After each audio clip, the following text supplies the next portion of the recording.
The phone call came at 2:37 a.m. Eleanor. My mother's name lit up my screen, and every instinct screamed danger. She never called me. Ever.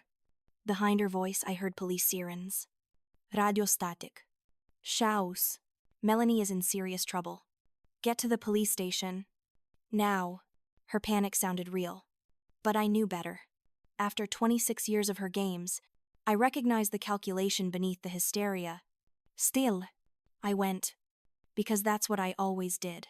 20 minutes later, I walked into that police station in pajama pants and an old sweatshirt, exhausted from a double shift, terrified of what fresh disaster my sister had caused. The fluorescent lights were too bright. The coffee smelled burnt. And there sat my mother, perfectly composed, despite the late hour. Hair styled, makeup flawless, looking like she'd had hours to prepare instead of minutes. Next to her was Melanie, bandaged hand, mascara streaked dramatically down her face. The picture of a wounded victim. When she looked up and saw me, I caught it, just for a second. Not fear or relief, but triumph. Pure, vicious triumph. Then it was gone, replaced by the perfect mask of a victim. Harper. Eleanor grabbed my arm, fingers digging in hard enough to bruise. To anyone watching, a mother seeking comfort. To me, a threat. You're going to stay quiet and do what I tell you. For once, be useful. Before I could process those words, she was pulling me toward a tired-looking detective. Miller. His name tag read, Detective. This is my younger daughter Harper. Eleanor's voice transformed, becoming tremulous, motherly, Oscar-worthy. She's the one who hurt Melanie. Time stopped. I'm sorry. What? Harper attacked Melanie tonight. Look what she did. Eleanor gestured to Melanie's bandaged hand. The purple bruises on her arm. I tried to defend myself. Melanie whispered, a single perfect tear rolling down her cheek. She was screaming about how I ruined her life. She grabbed me, slammed me against the wall. I thought she was going to kill me. This couldn't be real. I didn't attack anyone. Melanie called me because she was drunk and needed a ride. I dropped her off and left. Check the security cameras. They'll prove I never went inside. Detective Miller and Eleanor exchanged a look that made my blood run cold. About those cameras. Miller said carefully, there was a malfunction. The footage is corrupted. We only have witness testimony from Miss Peterson, who heard the altercation. Mrs. Peterson, Eleanor's best friend for 20 years. Of course, everything clicked into place. The late-night call, the fake injuries, the coached witness, the conveniently corrupted footage. This wasn't an emergency. This was a setup. Why I looked at Eleanor, and for 1 second her mask slipped. I saw the cold calculation. The equation where I was the problem being eliminated.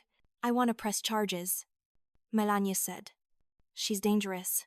The handcuffs closed around my wrists. Miller read me my rights. As he led me away, I looked back at Melanie one last time. She smiled, wide and triumphant, then mouthed 2 words, thank you. That was the moment everything soft in me turned to ice. That was the moment I stopped being the good daughter and became something else. Something they should have feared. They were about to learn just how wrong they were. Want to know how a mother destroys her own daughter to save another? How I went from that holding cell to putting both of them behind bars? This story gets darker before the light comes. But I promise you, justice is real. Hit that like button, subscribe, and comment below what you'd do in my situation.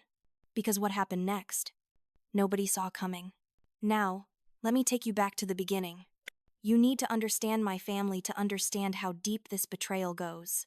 Growing up in the Caldwell household was like living in a beautifully decorated prison. From the outside, we looked perfect. Eleanor made sure of that. Our house was immaculate, always ready for the impromptu visits from her book club, friends, or church congregation members. Fresh flowers on the dining table every week, coordinated family photos on the mantle, all of us smiling with practiced precision. Holiday cards sent out before Thanksgiving, featuring Melanie and me in matching dresses that Eleanor had carefully selected to make us look like the perfect sisters. But perfection has a price, and I was the one who paid it. I was 7 years old, the first time I realized my mother loved Melanie more than she loved me. It was Melanie's 10th birthday party, an extravagant affair with a rented bouncy castle, a professional face painter, and a custom 3-tier cake decorated with fondant unicorns. Eleanor had spent weeks planning every detail, calling vendors, sending out elaborate invitations, coordinating party favors that probably cost more than most families spent on their entire birthday celebration. My birthday had been 3 months earlier. We had cake from the grocery store and pizza delivery. When I asked why Melanie's party was so much bigger, Eleanor had looked at me with those cold blue eyes and said, "Melanie is special. Harper. She has a gift for making friends, for bringing joy to people. We need to celebrate that. Even at Sion." I understood what she wasn't saying. I wasn't special. I wasn't worth celebrating. I was just Harper. The quiet one. The plain one. The one who didn't sparkle the way Melanie did. The pattern continued as we grew older, becoming more pronounced with each passing year. When Melanie wanted to take horseback riding lessons at an expensive stable across town, Eleanor rearranged her entire schedule to drive her 3 times a week. When I asked if I could join the school robotics club, Eleanor told me we couldn't afford the materials fee.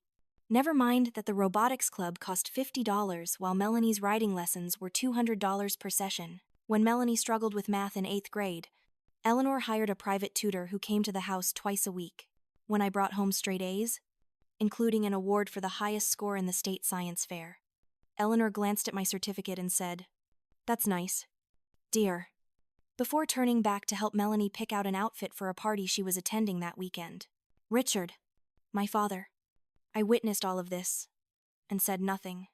He was a quiet man, an accountant who spent most of his time at the office or hiding in his study at home. I think he loved me in his own distant way, but he loved his comfortable life more.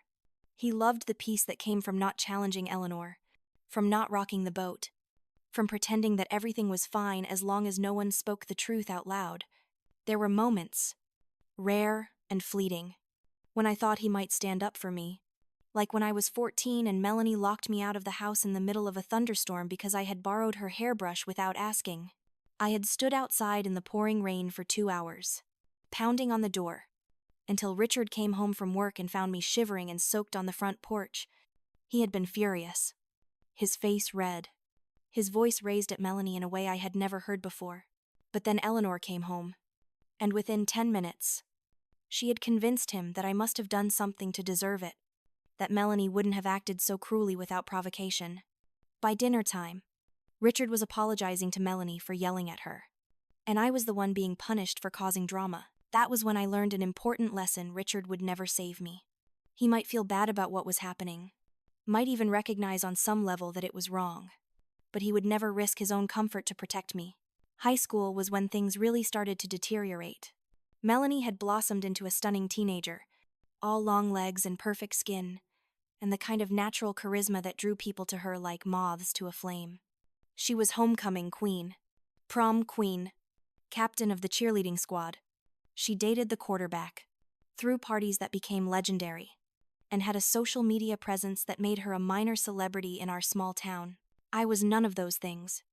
I was studious and serious, more comfortable in the library than at parties. I had a small group of close friends, including Marcus, who shared my love of science fiction and strategy games. I volunteered at the local animal shelter on weekends. I worked part-time at a bookstore to save money for college. I was, in every way that mattered to Eleanor, unremarkable.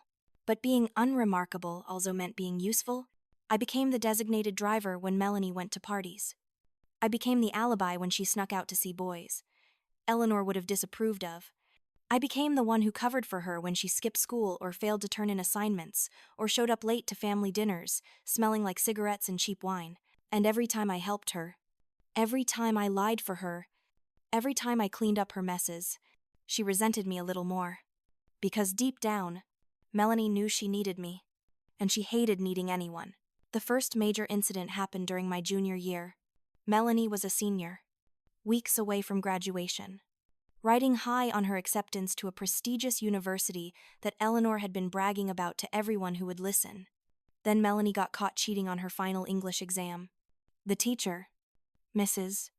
Rodriguez, had found a copy of the essay questions in Melanie's backpack.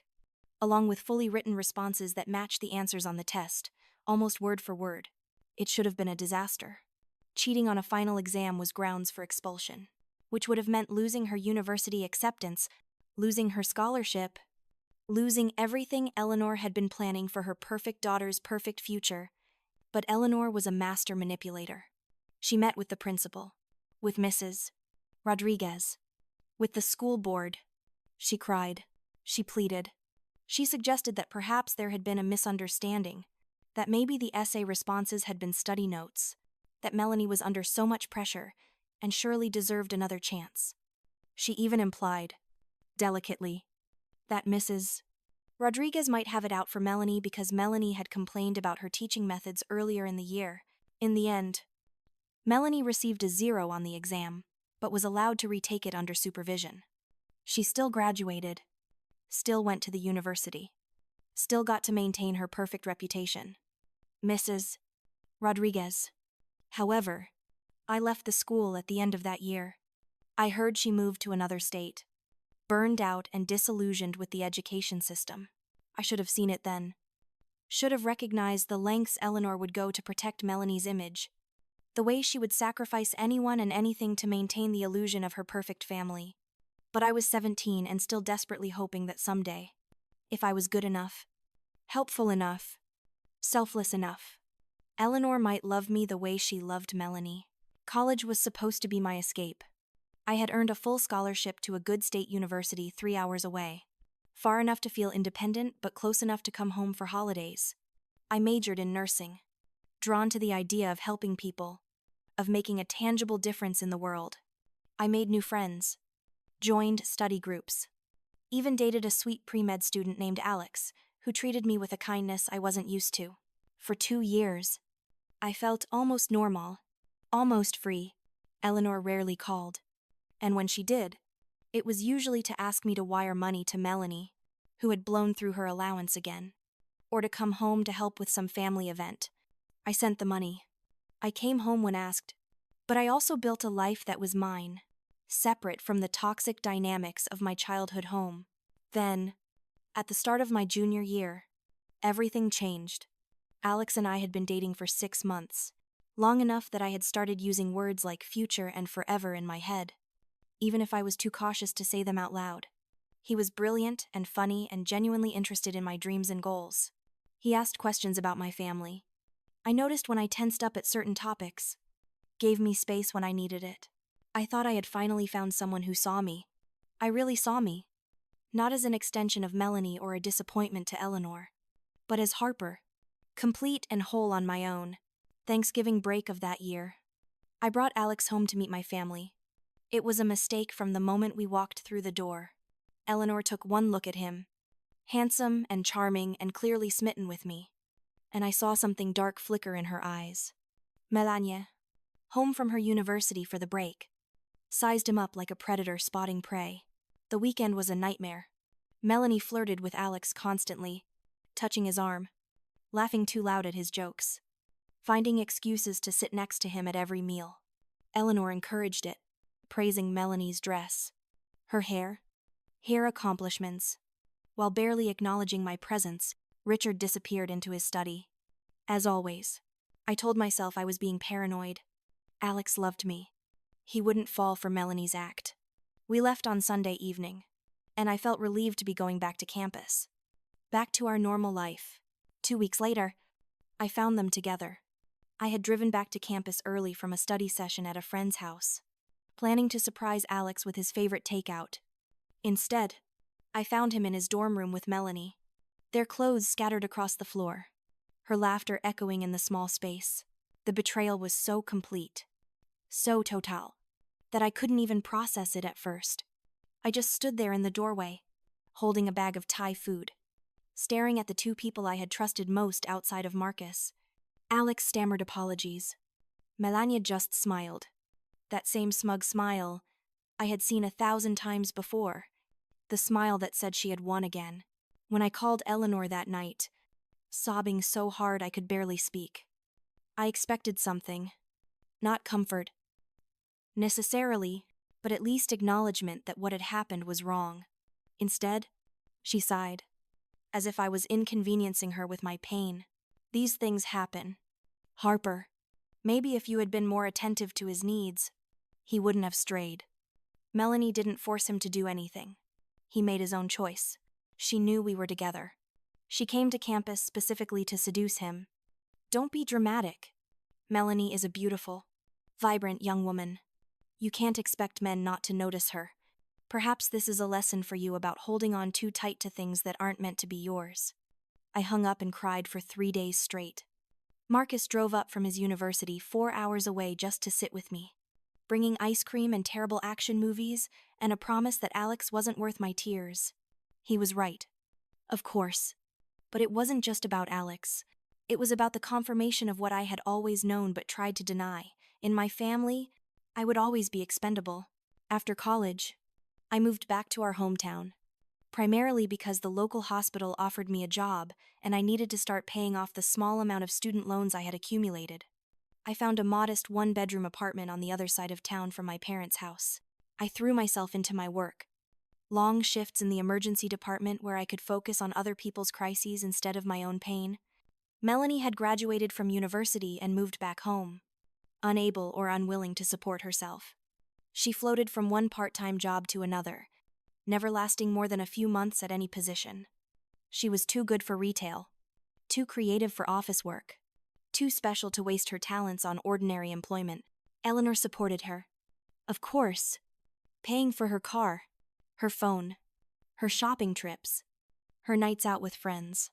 Meanwhile, I worked 50 to 60-hour weeks, picked up extra shifts when I could, and slowly rebuilt my savings from the multiple times I had emptied my account to send money to Melanie in college. Eleanor never asked how I was doing, never visited my apartment, never acknowledged that I had become a skilled, respected nurse who regularly received praise from patients and colleagues alike. The only time she called was when Melanie needed something, a ride because her car was in the shop again, money because she had overspent and couldn't make her credit card payment, someone to cover for her when she missed a family dinner or forgot a commitment. And every time, despite my growing resentment, I said yes, because that was what I had been trained to do. That was my role in the family ecosystem. Then came the car accident. Melanie called me at 3 a.m, hysterical, saying she had hit a parked car and didn't know what to do. I rushed to the scene, finding her Mercedes with a crumpled front bumper and a demolished Toyota Corolla in a grocery store parking lot. Melanie reeked of alcohol, could barely stand upright, and was clearly in no condition to have been driving. We need to call the police, I said, looking at the damage. No. She grabbed my arm, her nails digging into my skin. Harper, please. I'll go to jail. I'll lose my license. Mom will kill me. You could have killed someone. What if there had been a person in that car? What if you had hit someone crossing the street? But I didn't. It was just a parked car. We can fix this. Please. Harper, you always fix things. I should have called the police anyway. Should have insisted she face the consequences of her choices. But I was so conditioned to protect her, to protect the family, that I didn't. Instead, I called Eleanor. She arrived within 20 minutes, dressed and composed as if it was the middle of the afternoon instead of the middle of the night. She surveyed the scene with cold calculation, then pulled out her phone. Go home. Both of you. I'll handle this. How are you going to handle this? There's a destroyed car and a drunk driver. Harper, I said I'll handle it. Take Melanie home. Don't speak to anyone about this. Do you understand? I understood, and I obeyed. The next day, Eleanor informed me that she had arranged for the car to be towed to a junkyard owned by a friend who owed her a favor. The Mercedes was in a shop getting repaired, paid for in cash so there would be no insurance claim. The owner of the Toyota Corolla had been compensated generously for the damage, with the understanding that no police report would be filed. Eleanor's friend, a lawyer named Patricia Henshaw, he had drawn up a settlement agreement with a non-disclosure clause. How much did this cost? I asked, stunned by the efficiency of the cover-up. That's not your concern. What matters is that Melanie is safe, and this unfortunate incident is behind us. She was driving drunk. She could have killed someone. But she didn't. And now she's learned her lesson. Except Melanie hadn't learned anything. 2 months later, she called me again from another bar, drunk and demanding I come get her. And I did. Because that was what I did. I was the designated cleanup crew, the one who enabled their dysfunction while pretending I was being helpful. That night in late September started the same as all the others. Frantic texts from Melanie, her slurred complaints when I arrived, her insults during the drive to her apartment. But this time felt different. This time, I was bone-deep exhausted. Not just from the double shift, but from decades of being second best, second choice, second thought. When I dropped her off at her apartment, she stumbled out of the car without a word of thanks, then turned back and leaned through the window. You know what your problem is. Harper, you're boring. You're so boring that even your own family can't stand to be around you. That's why Mom never calls unless she needs you to do something. That's why I only text you when I'm desperate. You're just the help. Her words hit me like physical blows. I had thought them myself countless times, but hearing them spoken out loud, with such casual cruelty, broke something inside me. I drove home in silence, tears streaming down my face, and went to bed without showering, without eating, without even changing out of my scrubs. I just wanted the day to end. I wanted everything to end. The call from Eleanor woke me from a nightmare where I was drowning in dark water while my family stood on the shore, watching and doing nothing. When I saw her name on my phone, my first thought was that Melanie needed something else. My second thought was that I wasn't going to help this time. I was done, but the panic in Eleanor's voice was different this time. More genuine, more disparate. So I got dressed, got in my car, and drove to the police station. Still half asleep, still emotionally raw from Melanie's words earlier that evening. The scene at the police station was surreal. The bright lights, the uniformed officers moving with purpose, the smell of burnt coffee and floor cleaner. Eleanor sat in a plastic chair in the waiting area, and for once, she looked her age. Her carefully maintained facade was cracking, showing the lines around her eyes, the tension in her jaw. Then I saw Melanie, and my blood ran cold. She sat next to Eleanor, one hand wrapped in white bandages, the other arm showing purple and yellow bruises in various stages of healing. Her eyes were red and swollen. Mascara tracked down her cheeks in perfect, dramatic lines. When she saw me, something flickered across her face. Not fear, not relief, something closer to triumph. Harper. Eleanor stood, reaching for me. Thank God you're here. What happened? What's going on? Eleanor's hand clamped around my wrist, her grip surprisingly strong. She leaned in close, her perfume overwhelming, her voice dropping to a whisper that somehow managed to sound both desperate and threatening. You're going to help us. One more time. After everything we've done for you, everything we've given you. You owe us this. Owe you what? What are you talking about? She pulled me toward where a young detective was standing, reviewing notes on a clipboard. He looked up as we approached, his expression professional but tired. His name tag read Miller. Detective Miller. This is my younger daughter. Harper. Eleanor's voice had changed, becoming louder, more theatrical. This is the one who hurt Melanie. The world seemed to tilt on its axis. I'm sorry. What? Harper came to Melanie's apartment tonight in a rage. She's always been jealous of her sister. And tonight, she finally snapped. She attacked Melanie, grabbed her arm, twisted it, pushed her against the wall. Look at what she did. Melanie held up her bandaged hand, whimpering softly. I tried to defend myself, but Harper is stronger than she looks. She was screaming about how I ruined her life, how I took everything from her. I thought she was going to kill me. I looked at Detective Miller, expecting him to see through this obvious lie, to recognize the manipulation for what it was. But he was looking at me with suspicion, his hand moving to rest on his belt near his handcuffs. Miss, did you go to your sister's apartment tonight? Yes, but not to hurt her. She called me because she was drunk and needed a ride. I drove her home and left. She was fine. She was perfectly fine. That's not what Mrs. Peterson told us, Miller said, referring to his notes. She lives in the apartment next to Miss Melanie Caldwell. She heard yelling, Saw you leaving the building around 12:30. Shortly after, she heard what sounded like someone being thrown against a wall. Mrs. Peterson, Eleanor's friend from church. The one who was always at our house for book club, who went on shopping trips with Eleanor, who had known our family for years. Of course, Eleanor had gotten to her first. That's impossible. I didn't hurt Milani. I didn't even go inside her apartment. I just dropped her off. The security cameras in the building show you entering the apartment, Eleanor said softly, and I heard the satisfaction in her voice. She had thought of everything, except I hadn't entered the apartment. I had stayed in the car while Melanie stumbled to her door. The cameras would show me driving up, Melanie getting out, me driving away. They wouldn't show me inside because I hadn't been inside. Then let's look at the footage, I said, a spark of hope igniting. The cameras will prove I'm telling the truth. Miller exchanged a glance with Eleanor, something passing between them that I didn't understand at the time. Unfortunately, there was a malfunction with the security system tonight.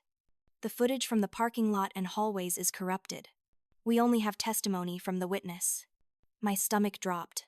This was planned. All of it. The call from Melanie to come get her. Making sure I would be at her apartment at the right time. The fake injuries. The witness. The convenient malfunction of the security system.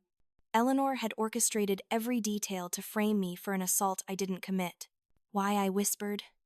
Looking at my mother. Why are you doing this? Eleanor's mask slipped for just a second, and I saw pure calculation in her eyes. You should have learned by now. Harper, family comes first. Melanie needs you to take responsibility for her mistakes. She needs you to do what you've always done. Be useful. That was when I understood. Melanie had gotten into trouble again. Something worse than drunk driving. Something that couldn't be smoothed over with money and lawyers and NDAs. And Eleanor had decided that the solution was to pin it on me. Make me the unstable sister. The violent one. The one who finally snapped under years of jealousy and resentment. It would explain away whatever Melanie had really done. I would make her the victim instead of the perpetrator. I won't do this, I said, my voice shaking. I won't confess to something I didn't do. You don't have a choice, Eleanor said calmly. Then, louder. For Miller's benefit. Harper, please. Let us get you help. Let us get you the psychiatric care you need. No one has to press charges if you admit you have a problem. It was a trap within a trap. If I confessed, I would have a criminal record but might avoid jail. If I didn't confess, they would push for prosecution. And with Eleanor's connections and resources, they could make my life hell. I looked at Melanie, silently pleading with her to stop this. To tell the truth. She met my gaze and smiled. That same smile from when I had found her with Alex. The smile that said she had won. That she would always win. I want to press charges, Melanie said to Miller. I don't feel safe with Harper out there. She needs to be arrested. Miller Sahil pulled out his handcuffs. And read me my rights. The cold metal closed around my wrists. And I felt the world I had built for myself crumbling. Everything I had worked for, every sacrifice I had made, every time I had put my family first. And this was how they repaid me. As Miller led me toward the holding cells, I passed by Eleanor and Melanie. Eleanor looked away, already moving on to her next move. But Melanie caught my eye and mouthed 2 words. Thank you. That was when the rage truly took hold. Not the hot, explosive anger that burns out quickly, but the cold, calculating fury that lasts. They thought they could destroy me and walk away without consequences. They thought I would be too broken, too conditioned, too afraid to fight back. They were wrong. The holding cell was exactly as miserable as every movie and TV show had ever depicted. Cold concrete walls painted a depressing shade of gray. A metal bench that was somehow both too hard and too slippery to sit on comfortably. The smell of industrial cleaner barely masking the underlying scent of vomit and human misery. A toilet in the corner with no seat and no privacy. I sat on that bench for hours, shivering in my thin jacket, listening to the sounds of the police station filtering through the walls. Officers laughing about something in the break room. Someone in another cell crying and pleading to make a phone call. The buzz and click of electronic locks opening and closing. At first, I felt sorry for myself. I cried. ugly sobbing tears that left my face swollen and my chest aching. I thought about all the ways I had failed. All the times I should have stood up for myself but didn't. I thought about Alex, about the car accident I should have reported, about every single moment I had chosen peace over justice, comfort over truth. But as the hours wore on and the tears dried up, something else took hold. Clarity. For the first time in my life, I saw my family for what they truly were. Not flawed, but loving. Not imperfect, but trying their best. But genuinely toxic. Dangerous. Even. They were people who would destroy me without hesitation if it served their purposes. And if they could do this to me, their own daughter and sister, what would they do to others? How many people had Eleanor manipulated and discarded? How many lives had Melanie ruined in her selfish pursuit of pleasure and attention? How many times had Richard looked the other way while injustice happened? Right in front of him. I thought about Mrs. Rodriguez, the teacher who had left the profession after Eleanor's campaign against her. I thought about the owner of the Toyota Corolla who had been paid to stay silent about Melanie's drunk driving. I thought about Alex, who Melanie had seduced purely because he was mine. Not because she wanted him. I thought about all the invisible victims of my family's cruelty. People whose stories I would never know because they had been paid off or threatened into silence. This wasn't just about me anymore. This was about stopping them before they destroyed someone else. By the time the pale morning light crept through the high window of my cell, I had made my decision. I wasn't going to take the plea deal Eleanor would inevitably offer. I wasn't going to quietly disappear to protect the family reputation. I was going to fight, and I was going to win. No matter what it cost me. Eleanor was waiting when I was released on bail later that morning. She sat in her Mercedes in the parking lot, engine running, looking at her phone as if she had all the time in the world. When I walked past without acknowledging her, she rolled down the window. "Harper, get in the car. We need to talk. I don't have anything to say to you. Don't be childish. Get in the car." I stopped and turned to face her. In the harsh morning light, without her perfect makeup and styled hair, she looked older, harder. The mask was slipping. "No. I'm done getting in your car. I'm done doing what you tell me. I'm done being your scapegoat. You're making a mistake. If you cooperate, this can all go away quietly. Melanie won't press charges. We'll say it was a misunderstanding, that you were having a mental health crisis. We'll get you into therapy. Make sure it's noted in the court records that you're getting help. Your record will be sealed eventually, but if you fight this, if you try to drag this family through the mud, I will destroy you. Do you understand me? I will make sure you never work as a nurse again. I will make sure everyone in this town knows what you are. And what am I? Eleanor, what exactly am I in your eyes?" She looked at me like I was something she had found on the bottom of her shoe. "You're ungrateful. After everything this family has done for you, after every opportunity we've given you, you can't even do this one thing to help your sister. What opportunity? What has this family ever done for me, except make me feel worthless? We clothed you. We fed you. We put a roof over your head. We paid for your education. You did the bare minimum required by law to not be charged with neglect. That's not love, Eleanor. That's not family. That's just obligation." For a moment, I saw something flicker in her eyes. Surprise. Maybe. That I was finally talking back. Maybe even a hint of respect. But it was gone in an instant, replaced by cold fury. "You'll regret this. Harper, you think you can take us on. You think you can win against me. I have lawyers. I have friends in the police department, in the court system, in every institution that matters in this town. You have nothing. I have the truth." She laughed.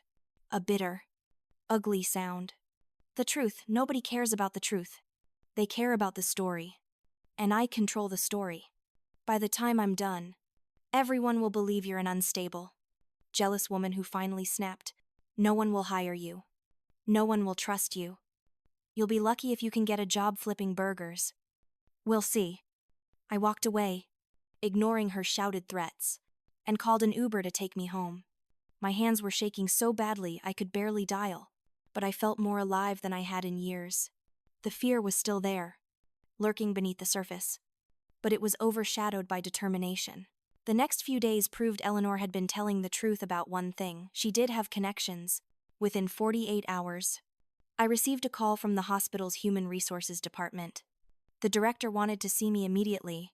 When I arrived at his office, he couldn't meet my eyes. "Harper, I'm going to be direct with you.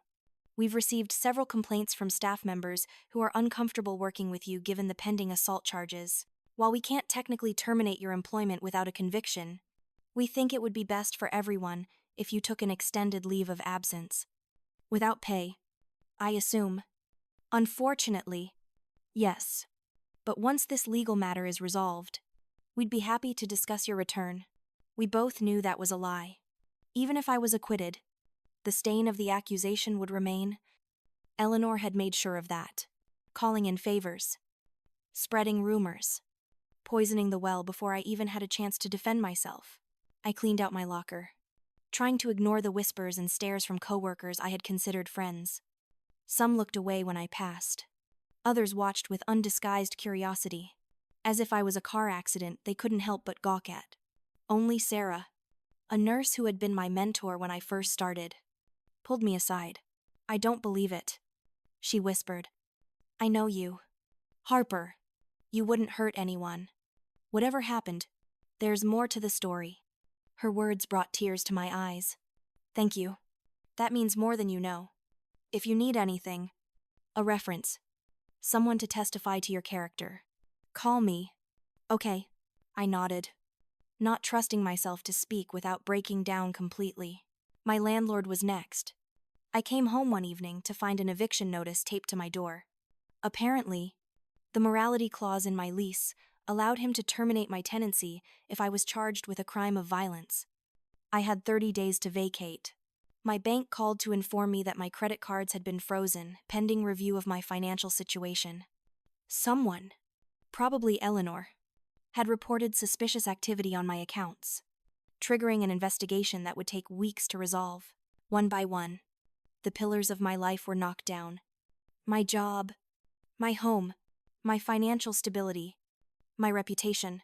Eleanor was systematically destroying everything I had built, and she was doing it with the kind of efficiency that spoke to experience. I wondered how many times she had done this before, to how many other people who had dared to stand up to her. But if Eleanor thought I would crumble under pressure, she didn't know me as well as she thought she did. Every attack made me more determined. Every loss strengthened my resolve. I had nothing left to lose, which made me dangerous, in a way I had never been before. My first move was to call Marcus. He answered on the second ring, and I could hear the worry in his voice. "Harper," I heard. "Are you okay?" "No, but I'm going to be." "Marcus, I need your help. I need you to dig into my family's past.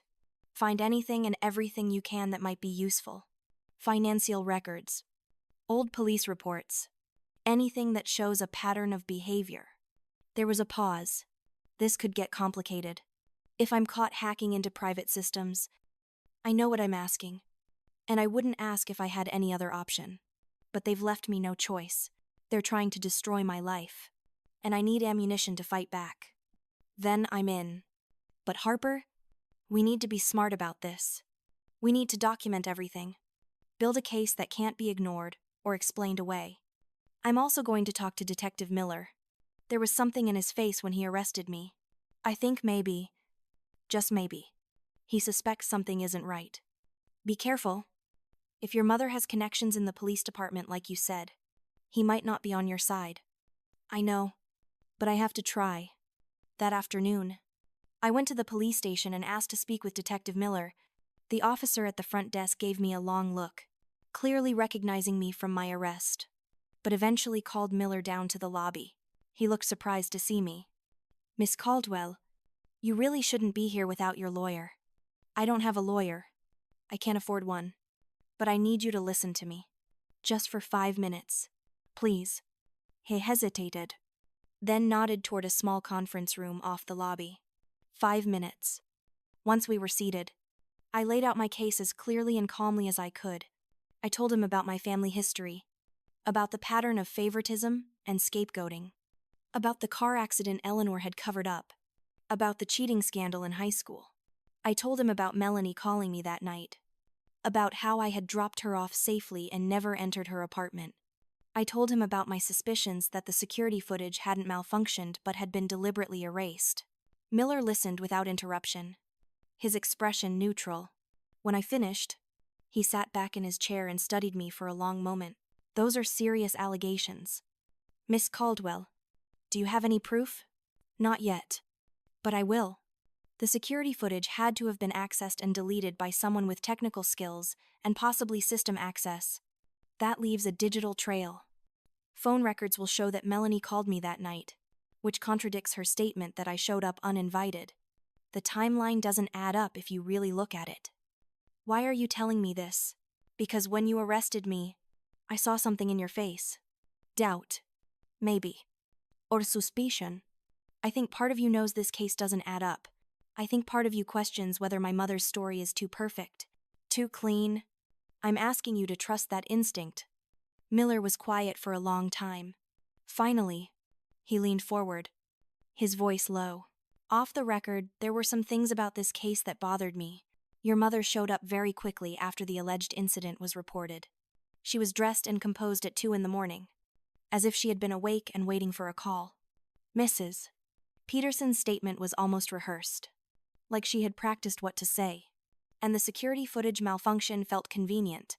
But convenient doesn't mean conspiracy. And I have no evidence of wrongdoing. What if I could get you evidence? If you obtain evidence through illegal means, it won't be admissible in court. What if someone else found the evidence? Someone who was conducting their own investigation. Miller gave me a look that said he understood exactly what I was suggesting. Miss Caldwell, I can't encourage you to do anything illegal. But I also can't stop you from seeking the truth through legal means. If you were to come across evidence of a crime, say, witness tampering or destruction of evidence, I would be obligated to investigate. It wasn't an explicit promise of help, but it wasn't a rejection either. It was more than I had hoped for. Over the next 2 weeks, Marcus worked his magic. He started with Melanie's laptop, the one she had abandoned at my apartment months ago during one of her many dramatic exits from my life. The hard drive was a goldmine of incriminating information. There were text messages going back years, saved in a backup file Melanie had probably forgotten existed. Messages to friends bragging about how Mom always fixes everything, and Harper is such a sucker. She does whatever we ask. Messages from the night of the car accident, thanking Eleanor for making it disappear like magic. Messages from the night of my arrest, sent just hours before I received the call to come to the police station, where Melanie told a friend, "Wish me luck. About to ruin Harper's life. Mom's plan is brilliant." Marcus also found emails between Melanie and various men, including one particularly damning thread where she described seducing Alex as a fun challenge and expressed satisfaction at destroying Harper's one good relationship. The emails revealed a pattern of deliberately targeting people I cared about, not out of genuine interest, but out of spite. But the real breakthrough came when Marcus started digging into Eleanor's finances. She had been careless, using her personal credit card for transactions she should have kept hidden. There was a payment to David Reeves, the IT consultant, dated the morning after my arrest. There was a payment to Mrs. Peterson, coded as consultation fee, but sent the day before she gave her statement to police. There were payments to Patricia Henshaw, the lawyer, with memo lines that referenced TC matter, which Marcus and I deduced stood for Toyota Corolla matter. Marcus also managed to access the security company's server logs. This was the riskiest part of his investigation, the part that crossed the line into potentially illegal territory. But he was careful, covering his tracks, making sure his intrusion couldn't be traced. What he found was damning. The security footage from Melanie's apartment building hadn't malfunctioned. It had been accessed remotely by an admin account registered to David Reeves' company. The files had been deliberately deleted. Then the system had been set to show an error message. She paid someone to destroy evidence, Marcus said, showing me the logs. That's obstruction of justice. That's a serious crime. It's not enough, I said, staring at the screen. Eleanor will claim she didn't know what Reeves was doing, that she hired him for legitimate IT work, and he went rogue. We need something that directly ties her to the conspiracy. Marcus grinned. Way ahead of you. I found emails between Eleanor and Reeves. She specifically instructed him to delete footage from September 26th between midnight and 1 a.m.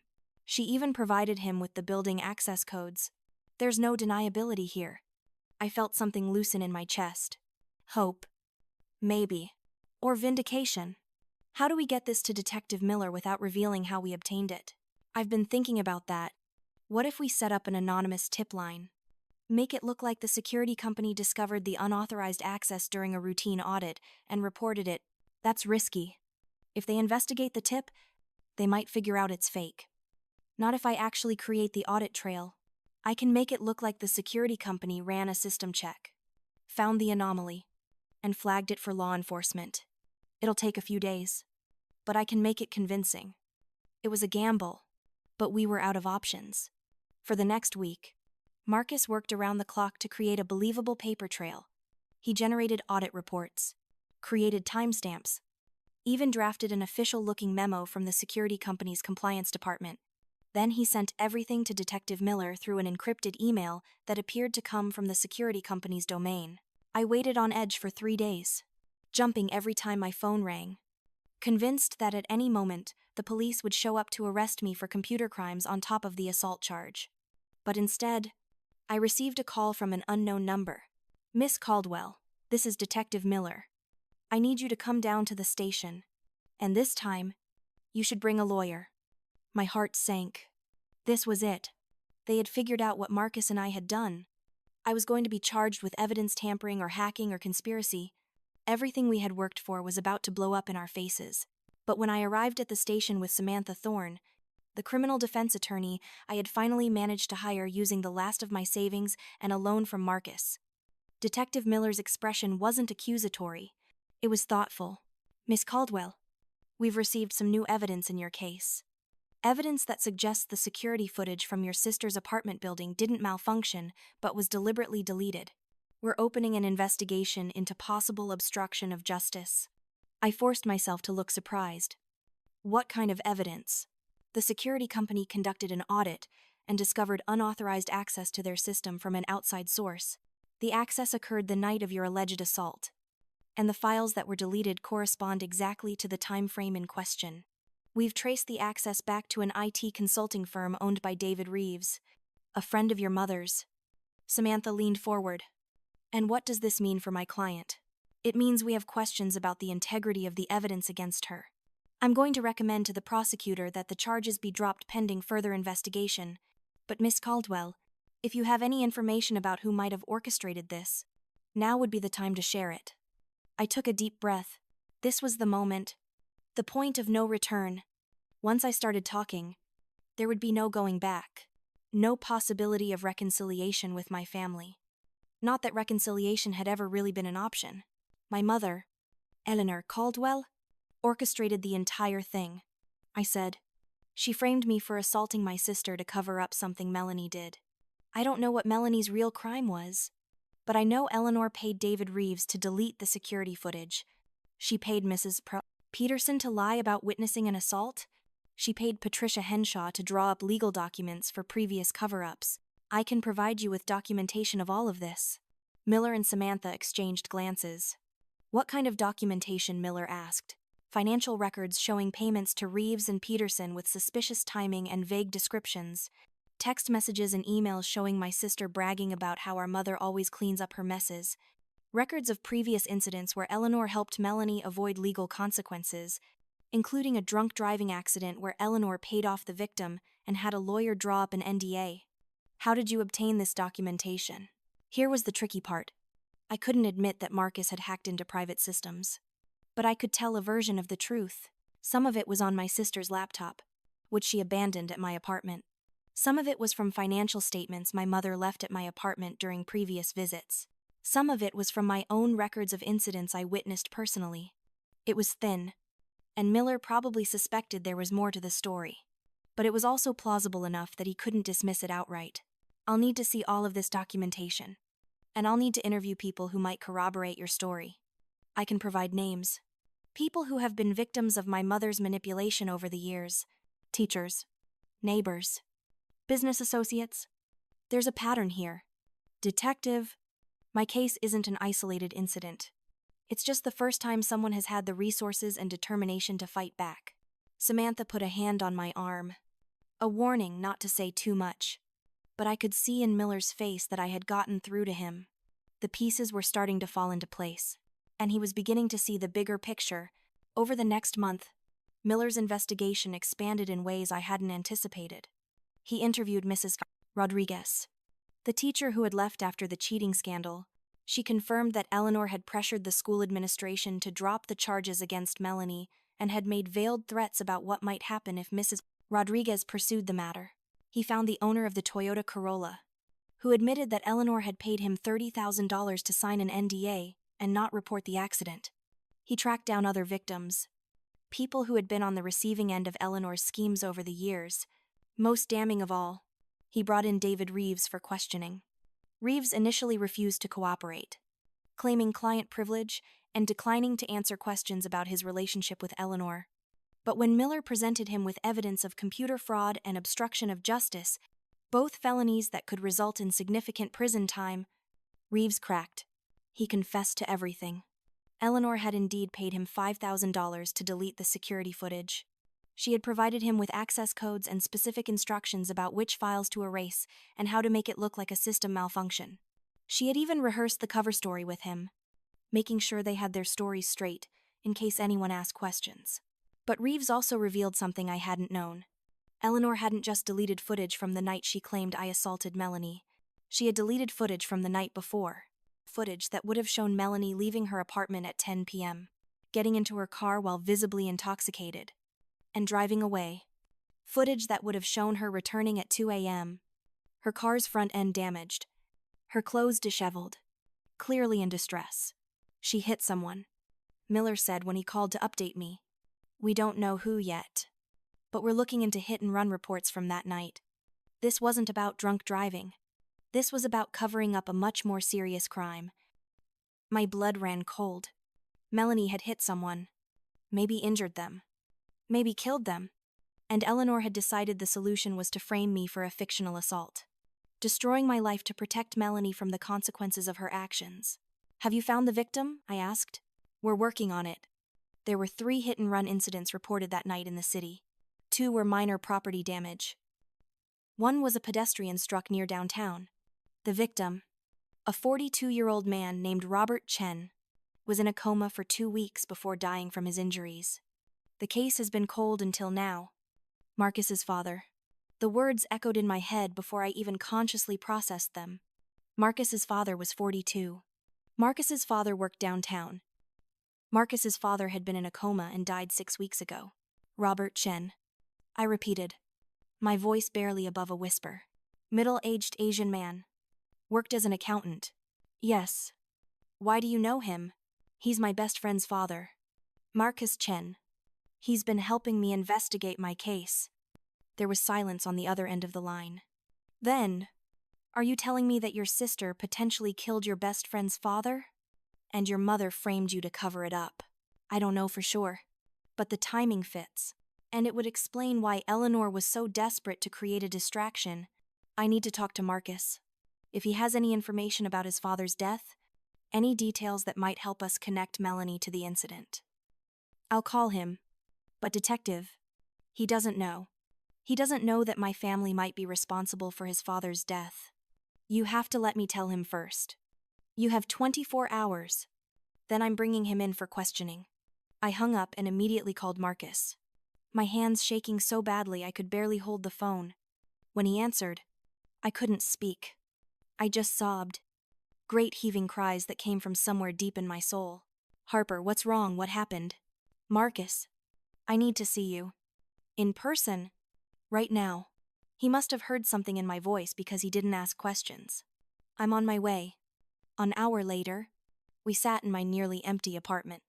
Most of my belongings were already packed, ready for the move to a cheaper place I had found on the other side of town.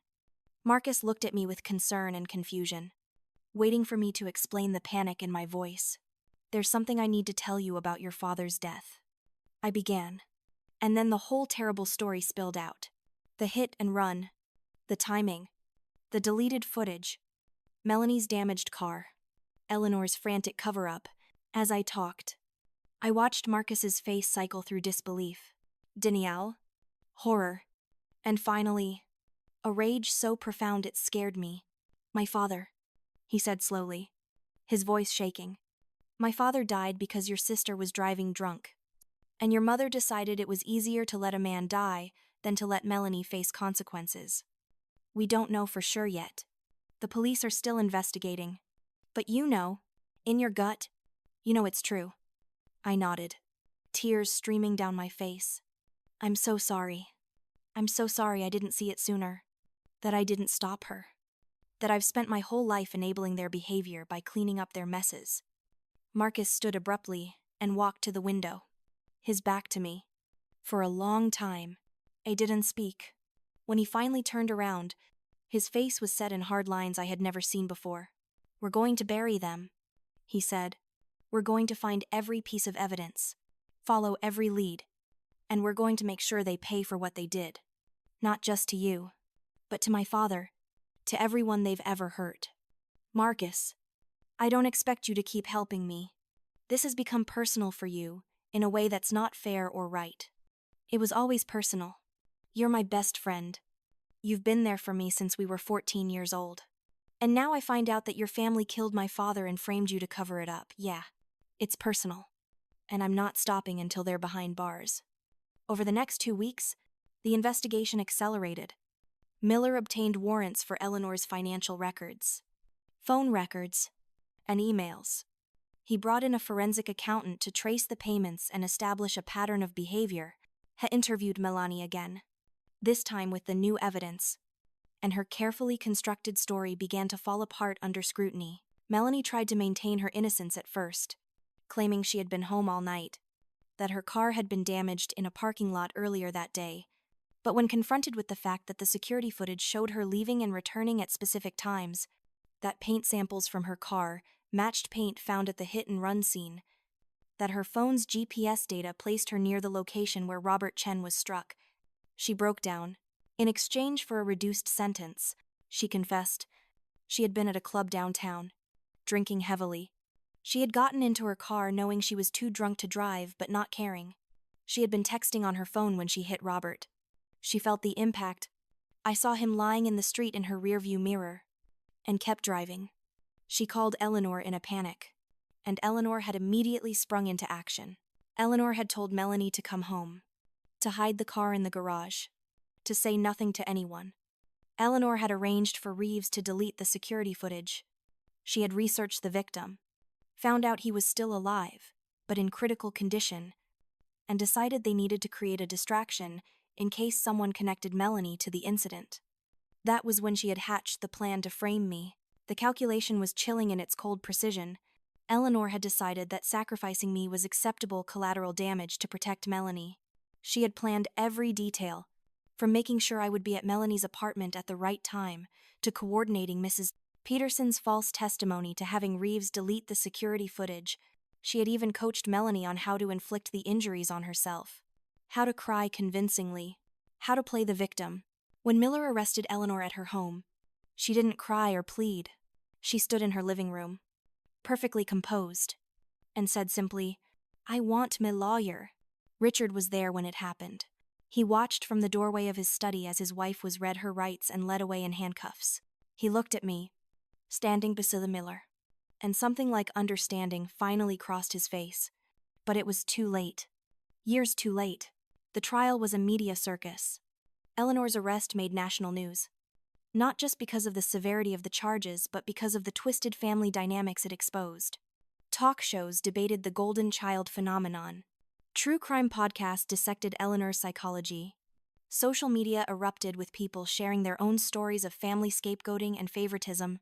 Samantha Thorne represented me not just in getting the assault charges dropped, but in filing civil suits against Eleanor, Melania, and Mrs. Peterson for defamation, emotional distress, and malicious prosecution. Patricia Henshaw was brought up on charges of legal malpractice. David Reeves pleaded guilty to computer fraud and obstruction of justice and received a 5-year sentence. Marcus, meanwhile, filed a wrongful death lawsuit against Eleanor and Melanie on behalf of his family. His mother, a quiet woman who had always greeted me warmly when I visited their home, gave testimony about how Robert's death had devastated their family. How they had struggled not just with grief but with the knowledge that the person who killed him had never been caught. How she had spent sleepless nights wondering if the driver even felt remorse. The evidence was overwhelming. The prosecution presented the financial records, the deleted footage, the phone logs, the GPS data, the paint samples, the confession. They presented testimony from Mrs. Rodriguez, from the Toyota Corolla owner, from other people Eleanor had manipulated over the years. They presented my story, Marcus's story, the story of Robert Chen's final night. Eleanor's defense tried to argue that she had been trying to protect her daughter, that any mother would have done the same, that her actions were motivated by love, but you can't delete evidence of a fatal hit and run and call it love. You can't frame your own daughter for a crime she didn't commit and call it parenting. The jury saw through the manipulation, saw Eleanor for what she truly was, a narcissist who valued appearances over ethics, image over truth, and her own comfort over anyone else's welfare. The verdict came back in less than 6 hours. Eleanor was found guilty of obstruction of justice, conspiracy to commit obstruction of justice, accessory after the fact to vehicular manslaughter, witness tampering, and making false statements to law enforcement. The judge, a stern woman named Patricia Morrison, who had clearly been disgusted by the evidence presented during the trial, handed down the maximum sentence allowed by law. Mrs. Caldwell, Judge Morrison said, looking down at Eleanor from the bench, I have presided over many cases in my 20 years on this bench, but I have rarely seen such calculated cruelty. You didn't just try to cover up a crime. You actively attempted to destroy your own daughter's life to do so. You showed no remorse, no conscience, no recognition that your actions hurt innocent people. You taught your daughter that she could avoid consequences through deception and manipulation. And in doing so, you created the conditions that led to Robert Chen's death.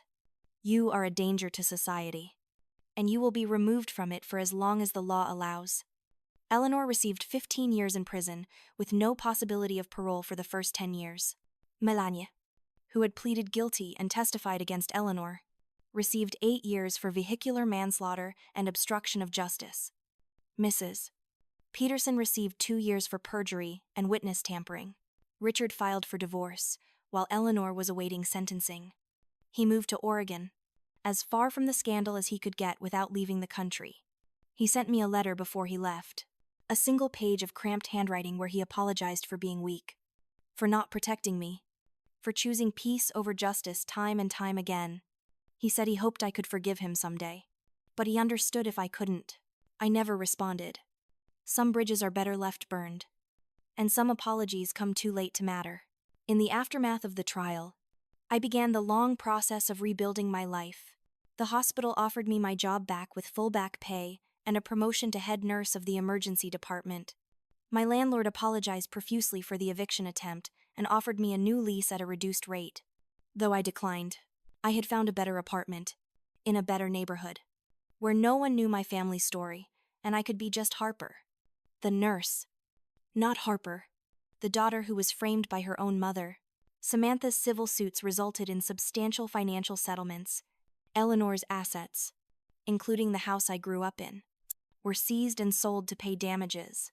Melanie's trust fund, set up by my grandparents and jealously guarded by Eleanor for years, was liquidated. The money couldn't undo the damage, couldn't erase the trauma, but it meant I could afford therapy and a fresh start. Marcus and I grew even closer through our shared tragedy. We started a foundation in Robert Chen's name to help families of hit-and-run victims and to advocate for harsher penalties for leaving the scene of an accident. We spoke at schools about the dangers of drunk driving and the importance of taking responsibility for one's actions. We turned our pain into purpose. I also started dating again. Slowly and carefully. I met David at a hospital fundraiser. He was a teacher at a local high school. Patient and kind, with a dry sense of humor that made me laugh even on hard days. He knew my story, had read about it in the news. But he never treated me like a victim or a cautionary tale. He just treated me like Harper. And that was exactly what I needed. Therapy helped me process the trauma of growing up in such a toxic environment and the betrayal of being framed by my own family. My therapist, Dr. Sarah Reeves, who ironically shared a last name with the IT consultant who helped destroy evidence, specialized in family trauma and narcissistic abuse. She helped me understand that I had been conditioned from childhood to accept unacceptable treatment, to prioritize others' needs over my own, to believe I was somehow responsible for my family's dysfunction. You weren't responsible for fixing them, she told me during one session. Children aren't responsible for managing their parents' emotions or covering for their siblings' mistakes. You were parentified, forced into a role that should never have been yours. The fact that you survived and eventually fought back shows incredible strength. Learning to accept that strength, to recognize that I wasn't weak for having stayed so long but brave for having finally left, was one of the hardest parts of healing. I had spent so many years believing I was somehow defective, unworthy of love. That changing that narrative took time and effort. 2 years after the trial, I stood at Robert Chen's grave with Marcus and his mother. We had just come from a memorial service marking the anniversary of his death. I placed flowers on the headstone and said a silent prayer of apology. Even though I knew intellectually that I bore no responsibility for what Melanie and Eleanor had done, he would have liked you, Marcus's mother said softly. Robert always told me that you were good for Marcus, that you helped him come out of his shell. He was grateful for your friendship. I wish I could have known him better, I said, tears streaming down my face. I wish I could have done something to prevent. She took my hand, squeezing gently. You didn't do this, Harper. You are not responsible for other people's evil choices. You are only responsible for how you respond. And you responded with courage and integrity. Robert would have respected that. Her words meant more to me than she could possibly know. Forgiveness from the family of my best friend's father. The man my sister had killed, and my mother had tried to cover up. Felt like a gift I didn't deserve but desperately needed. 3 years after the trial, I received a letter from prison. Eleanor's handwriting on the envelope made my hands shake, but I opened it with Marcus and David beside me for support. The letter was short, just a few paragraphs. Eleanor didn't apologize. She didn't express remorse or acknowledge the harm she had caused. Instead, she wrote about how prison had given her time to reflect, how she had come to understand that Melanie's problems stemmed from being overindulged, how, if she could do it all over again, she would have been fairer to both daughters. It was a masterclass in non-apology, in maintaining victimhood even from behind bars. There was no recognition of the severity of her crimes, no acknowledgement that framing me had been wrong, no expression of grief for Robert Chen's death. Just a vague sense that maybe, possibly, she could have handled things differently, presented as if it was some kind of profound revelation rather than basic human decency. I read the letter once, then tore it into pieces and threw it away. Eleanor would never change. She was incapable of true introspection or genuine remorse. She would go to her grave believing she had been trying to protect her family, that circumstances had forced her hand, that she was more victim than perpetrator. I refused to spend any more energy hoping for an apology that would never come or forgiveness that she didn't deserve.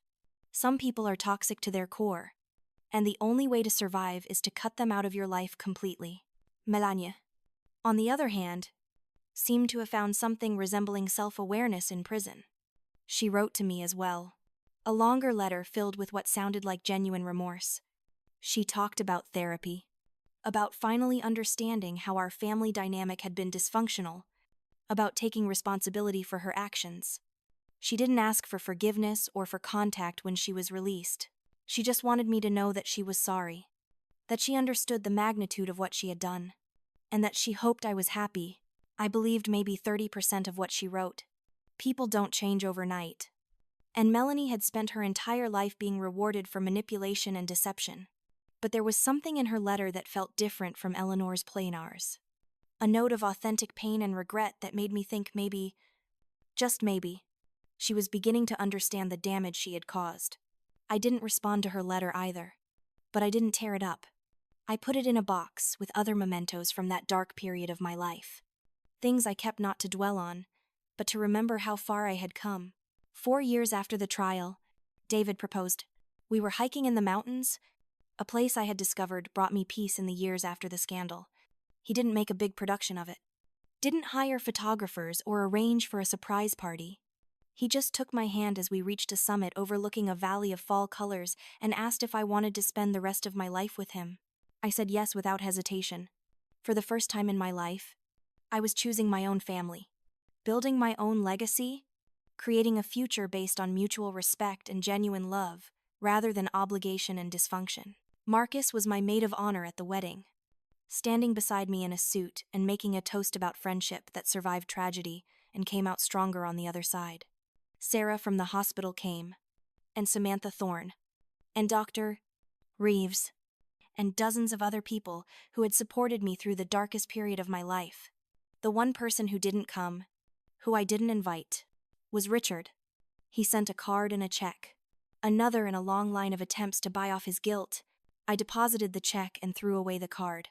On my wedding day, I wore my grandmother's pearls, the one inheritance Eleanor hadn't been able to touch because they had been left to me specifically in the will. As I looked at myself in the mirror, I saw not a victim or a survivor, but simply a woman on her wedding day, happy and hopeful and surrounded by people who genuinely loved her. "You look beautiful," Marcus said, appearing in the doorway. "Are you ready?" "I'm ready. For all of it. The marriage. The future. Everything. Your mom and sister. They're exactly where they should be," I said firmly. "And I'm exactly where I should be. That's all that matters." The wedding was small and perfect. David and I exchanged vows we had written ourselves, promising not just to love each other but to be honest, to communicate, to never let resentment fester or problems go unaddressed. We promised to be true partners, equals in every sense, building a relationship based on respect rather than hierarchy. As I danced with my new husband under string lights in a garden venue, I thought about everything I had been through to get to this moment. The pain, the betrayal, the fear, the rage, the determination. I thought about the girl I had been, so desperate for approval that she would sacrifice anything, even herself, for family. I thought about the woman I had become, strong enough to fight back, brave enough to demand justice, wise enough to walk away from toxicity. If there's one message I want people to take from my experience, it's this: you are not obligated to maintain relationships that harm you. Even if those relationships are with family, you are not selfish for protecting yourself. You are not weak for setting boundaries. You are not wrong for demanding respect and dignity. And you are not alone. There are thousands of us out there, survivors of family betrayal, building new lives from the ashes of old ones. We see you. We believe you. And we're here to tell you that it gets better. So, here's my question for you. Have you ever had to cut ties with a toxic family member? How did you find the strength to do it? And how did you rebuild afterward? I'd love to hear your stories in the comments below. Remember, sharing our experiences helps others feel less alone. And if this story resonated with you, if it gave you hope or validation or the courage to make your own difficult choices, please hit that like button. Subscribe to stay updated on future content. And share this with someone who might need to hear it. Your support means everything. Not just to me, but to everyone out there who's fighting their own battles against family toxicity. Together, we're stronger. Together, we heal.